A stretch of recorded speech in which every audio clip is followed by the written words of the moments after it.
The war between heaven and hell rages on within Crusade, and the driver behind that warfare is the need for bullets and arms and manpower to do what they need to do to keep those on the front line armed. The forces of hell, just like the forces of earth, need those things. So what industry is there back in hell and in the heretic-owned territory on earth? That's what we're going to look at today. So, welcome back to the trenches and let's begin. So let's start our focus on munitions and start off with the artillery witch.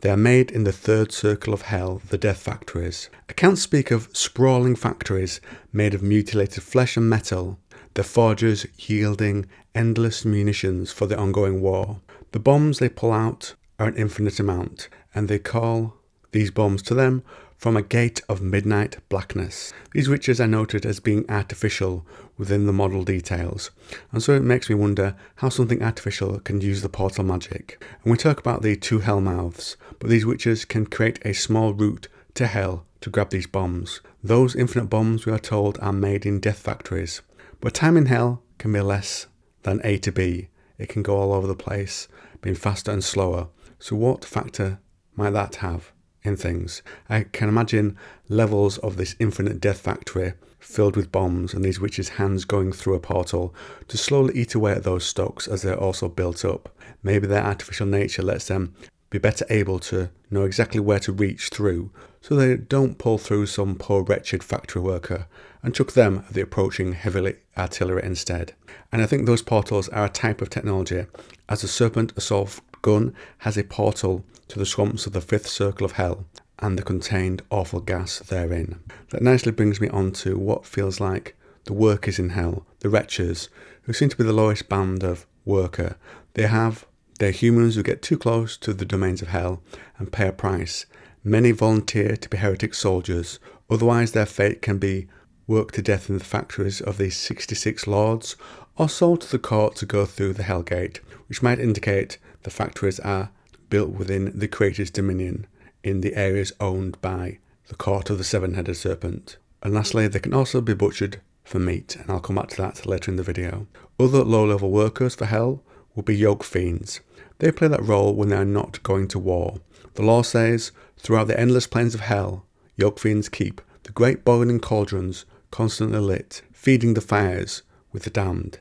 They gleefully throw the endlessly shrieking souls into the boiling vats of pitch, the torment of others being the sole consolation of their miserable existence. Perhaps that is how some sort of power batteries for goetic magic are kept up for certain higher-ranking officials within the ranks of the court. They also dig in work gangs 1,000,000 strong in the vast quarries. The yoke fiends cut the ubiquitous black stone with which they erect the great towers, keeps, ziggurats and towers of hell. So that must be some sort of stone that's in hell and that's somehow been made. I'll go a little more into some details on how it might be made when we cover iron ore later in the video, but there must be a lot of it. Anyway, monuments glorifying their own bitter enslavement. We have inverted pyramids mentioned elsewhere in the law, and that would seem to indicate that there's a lot of effort going into their construction. So the yoke fiends are for in hell, like the wretches are on earth, to do the heavy lifting, and that's not the only place of industry. Below Dis, the capital of hell, iron ore is mined. This can later be used to make hell blades. And that little tidbit says that some aspects of hell are like our own world, i.e. the iron ore. According to asgco.com, the extraction of iron ore is generally performed through a blasting and removal process from large open pit mines. You can imagine millions of wretches performing the blasting under the eyes of a low-ranking devil. Some wretches, we are told, are branded with cursed flesh-eating tattoos as a safeguard against escape attempts, and heavily drugged to degrade and dull their will. You can imagine something similar to those being used on the wretches that are doing this mining for iron ore, with perhaps less drugs to give those who make things go boom a little more sense when they're doing that. Iron also forms on Earth about 1.8 billion years ago. The iron ore deposits began forming when the first organisms capable of photosynthesis began releasing oxygen into the waters. Photosynthesis is how plants and bacteria convert carbon dioxide into glucose and oxygen. So that hints there is some equivalent of sunlight in hell for that effect to take place, and there are plants there that support this, and something I had not thought about until I was just making this video. There is oxygen in hell. The demons might breathe, which is why they also work on Earth. They don't need to breathe the oxygen, might be another explanation for that. But since a lot of people on Earth seem to go over to hell, they would need to be able to do that. This oxygen immediately combined with the abundant dissolved iron to produce hematite or magnetite, which are then extracted. All that theory holding up, unless there is some magic get around. Anyway, the rivers of hell, which I mentioned within the law, also might have some role within the industry of hell, providing power with massive water mills sunk into the rivers and turned by their flow. A more technical contributor to the war effort are the smiths of Tartarus. They teach alchemists to create massive weapons and armoured demons. The teaching are forbidden secrets of metallurgy. In Greek myth, Hephaestus is the god who covers this area, god of forge and blacksmiths.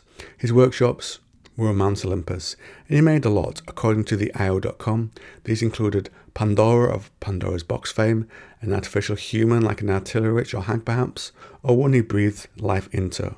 He also made the helmet and arm of Hermes, the armour of Achilles, a chariot for Eros, etc. So that type of skill passed down, maybe as their time faded, could make sense, and it's then picked up with those that come to hell later. And once made, much like the infinite bombs of the witches, things are stored and ready to be used. In the armories of hell, equipment is brought up for battle by heretic priests, who beckon forth new supplicants, as dictated by the whispers of their patron archdevils. Thus a new heretic legionary is born. We also have infernal armour, which is forged simultaneously in hell and on earth. How could that work? Could they use metal made from the same type, which has that resonance in both places? Imagine a hammer of the same substance. So as the forging takes place on hell, it also links with earth too. Maybe it needs to be done where the veil is thin to have that effect. Now back to the wretches. We are told they are butchered for meat. Well, I feel that is most likely to be fed back to their fellow wretches, which is also a hint at one of the biggest economies in hell. Apart from the meat, we have mention of human flesh sold by the pound in markets. We get the best direct law on this from the Knights of Avarice, where it said, even the dead are stripped of their flesh, with the detached skill of seasoned butchers, ready to be sold at market. Internal organs taken from fallen victims are carefully preserved in alchemical liquids, to be sold to the scientists of the infernal laboratories. So there is a demand for such resources within hell, taken from earth and ferried back there.